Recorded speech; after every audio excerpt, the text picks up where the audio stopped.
خوش آمدید. روشن صاحبہ میری بیٹی کا گھر خالی ہے, کہاں چلی گئی ہے وہ؟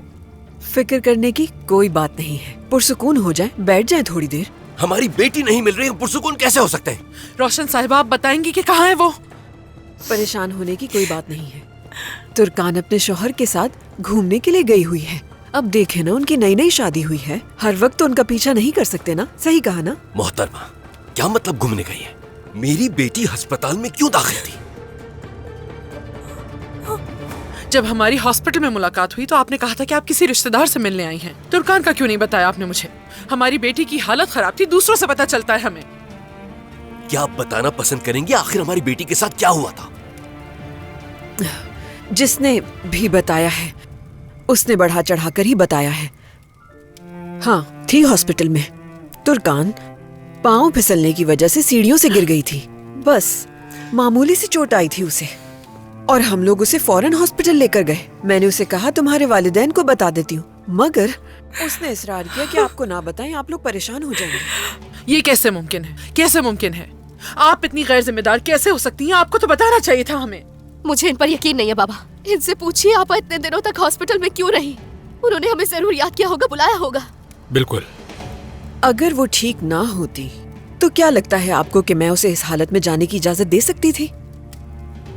جب تک اپنی بیٹی کو آنکھوں سے نہیں دیکھ لیتا آپ کی کسی بات پر یقین نہیں کروں گا. ٹھیک ہے, جب آئے تو دیکھ لیجیے گا. جیسے ہی آ جائیں گے دونوں, ترکان سے کہوں گی کہ آپ لوگوں کو کال کر کے بلا لیں. انہیں ابھی ہمارے سامنے کال کریں. کیا؟ ابھی کال کریں ہمارے سامنے. صادق صاحب, وہ اپنے شوہر کے ساتھ گھومنے گئی ہے. میرے خیال سے بلا وجہ انہیں کال کر کے پریشان کرنے کی ضرورت نہیں ہے. تو پھر کال کریں اپنے بیٹے کو اور اس سے کہیں کہ میری بیٹی سے بات کروائے. چلیں ابھی کال کریں اسے. ٹھیک ہے.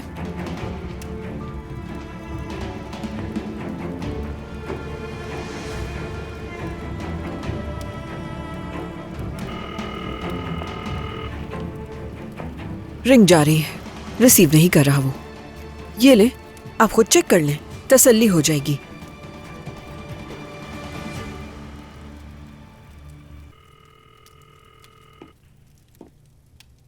نہیں اٹھا رہے. ٹھیک ہے صادق, کال کر لیں گے جب واپس آئیں گے. تم ابھی بھی یہ کہہ رہی ہو کہ وہ واپس آ کر کال کریں گے؟ اچھا روشن صاحبہ, ٹھیک ہے وہ گھومنے گئے ہیں, تو وہ گھر خالی کیوں ہے یہ بتائیں. نسرین صاحبہ, عمر کے پاس کام بہت ہے. ترکان اس گھر میں بالکل اکیلی تھی. اس دن جب وہ سیڑھیوں سے گری تو مجھے بہت تکلیف ہوئی. یوں لگا کہ جیسے میرے پیروں کے نیچے سے زمین نکل گئی ہو. تو اسی لیے مل کر یہاں رہنے کا فیصلہ کیا. جب تک عمر کا کاروبار پوری طرح سے جم نہیں جاتا, وہ دونوں اسی گھر میں رہیں گے بغیر کسی فکر کے. دیکھیں, بھلے آپ کو برا لگے لیکن میں اپنی بہو کو اس گھر میں اکیلا نہیں چھوڑ سکتی. مجھے امید ہے کہ جلد ہی وہ ہمیں خوشخبری سنائے گی, اور اس حالت میں اسے اکیلا تو نہیں چھوڑ سکتی نا. آپ ٹھیک کہہ رہی ہیں. انشاءاللہ وہ دن بھی آئے گا, ہم اپنی آنکھوں سے دیکھیں گے. مگر اتنا بڑا فیصلہ ہمیں بتائے بغیر آپ کیسے کر سکتی ہیں؟ وہ گھر خالی کروا لیا اور ہمیں پتہ تک نہیں چلا. اس گھر کو خالی دیکھ کر پتہ ہے کیا گزری ہے ہم پر. آپ پر کیا گزری ہوگی اندازہ ہے, سمجھ سکتی ہوں.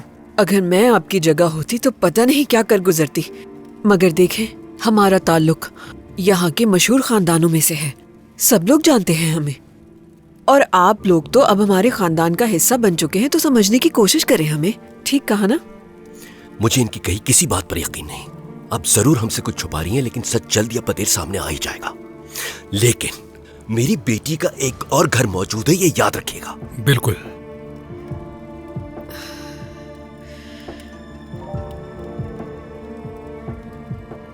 صادق صاحب, آپ کا یوں غصہ ہونا جائز ہے. ایک باپ جو ٹھہرے آپ. چلو چلتے ہیں صادق. پریشان نہ ہو, جلد خوشخبری ملے گی, ہمیں دیکھیے گا. انشاءاللہ. خدا حافظ. خدا حافظ.